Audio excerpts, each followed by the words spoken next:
Hello, Teacher Mark. My name is Lily, and my student number is S0441040. I'm a freshman. The speech title is Cesar Harada, How I Teach Kids to Love Science. When I was a kid, my parents would tell me, you can make a mess, but you have to clean up after yourself. So freedom came with responsibility. But my imagination would take me to all these wonderful places where everything was possible. So I grew up in a bubble of innocence, or a bubble of ignorance, I should say, because adults would lie to us to protect us from the ugly truth. And growing up, I found out that adults make a mess, and they're not very good at cleaning up after themselves. Fast forward, I am an adult now, and I teach citizen science and innovation at the Hong Kong Harbour School, and it doesn't take too long before my students walk on a beach and stumble upon piles of trash.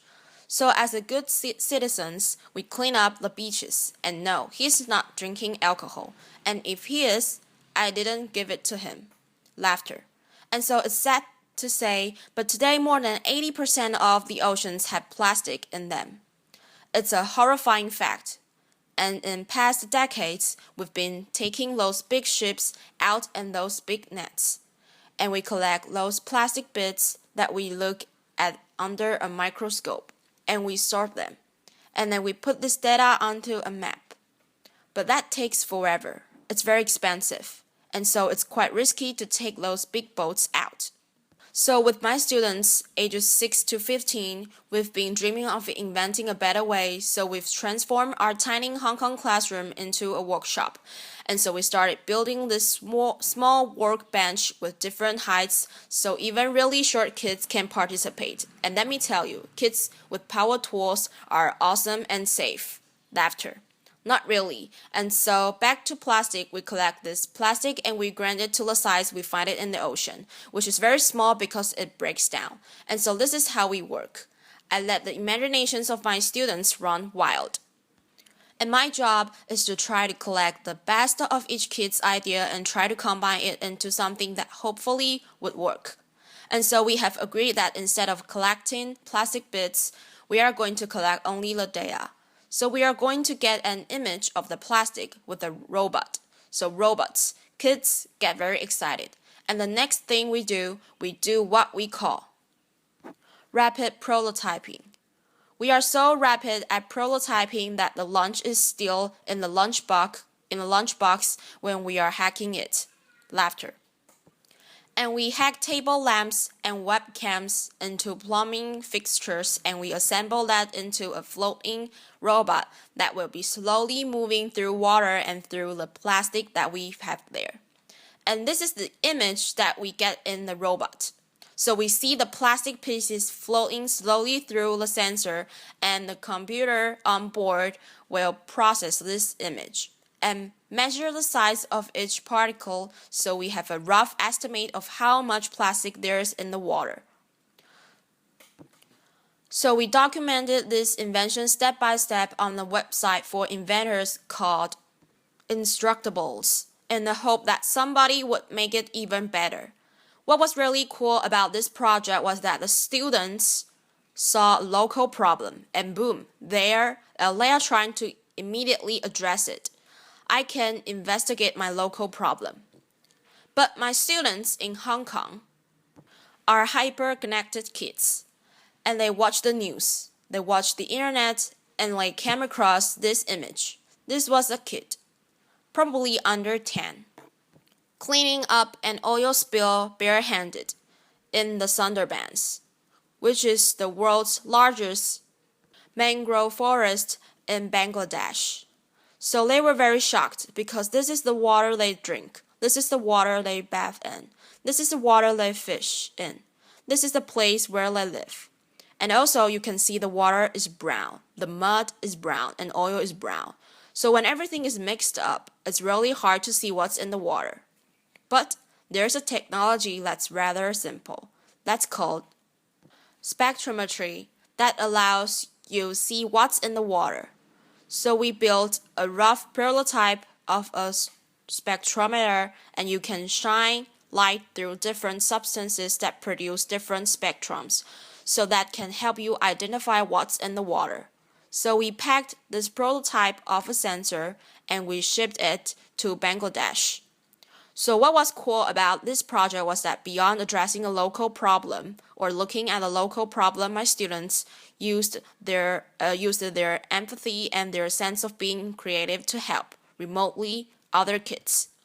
I can investigate a remote problem. So I was very compelled by doing the second experiments, and I wanted to take it even further, maybe addressing an even harder problem, and it's also closer to my heart. So I'm half Japanese and half French, and maybe you remember in 2011 there was a massive earthquake in Japan. It was so violent that it triggered several giant waves. They are called tsunami, and those tsunami destroyed many cities on the eastern coast of Japan. More than 14,000 people died in an instant. Also, it damaged the nuclear power plant of Fukushima, the nuclear power plant just by the water. And today I read the reports, and an average of 300 tons are leaking from the nuclear power plant into the Pacific Ocean. And today the whole Pacific Ocean has traces of contamination of cesium-137. If you go outside on the west coast, you can measure Fukushima everywhere. But if you look at the map, it can look like most of the radioactivity has been washed away from the Japanese coast.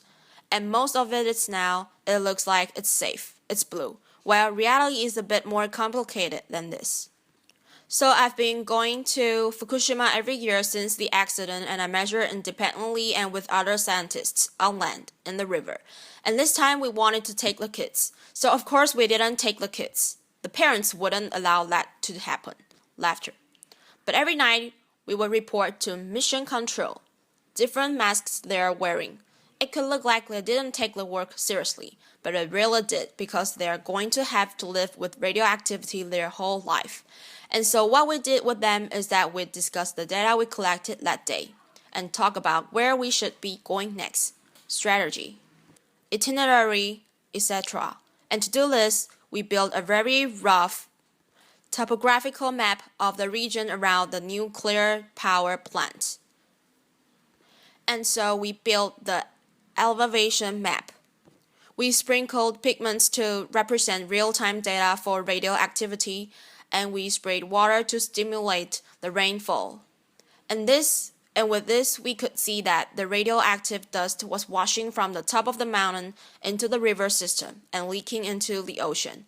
So it was a rough estimate. But with this in mind, we organized this expedition, which was the closest civilians have been to the nuclear power plant.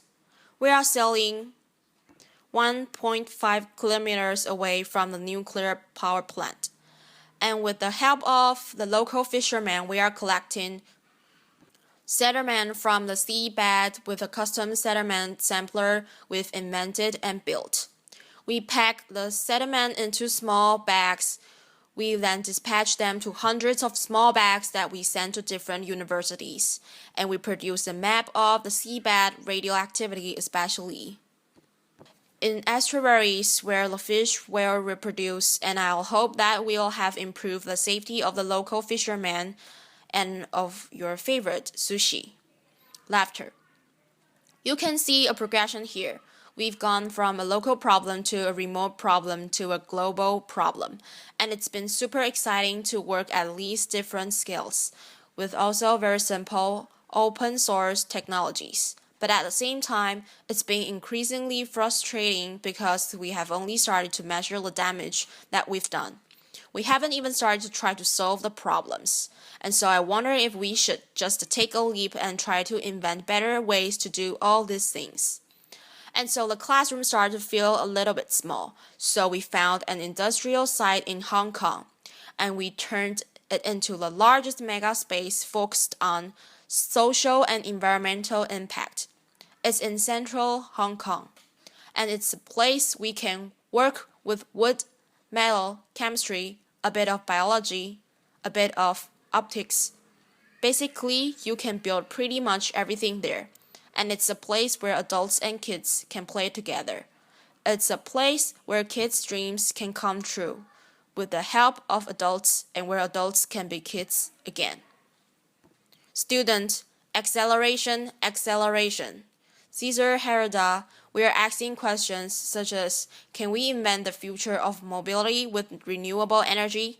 For example, or can we help the mobility of the aging population by transforming very standard wheelchairs into cool electric vehicles? So plastic, oil, and radioactivity are horrible legacies.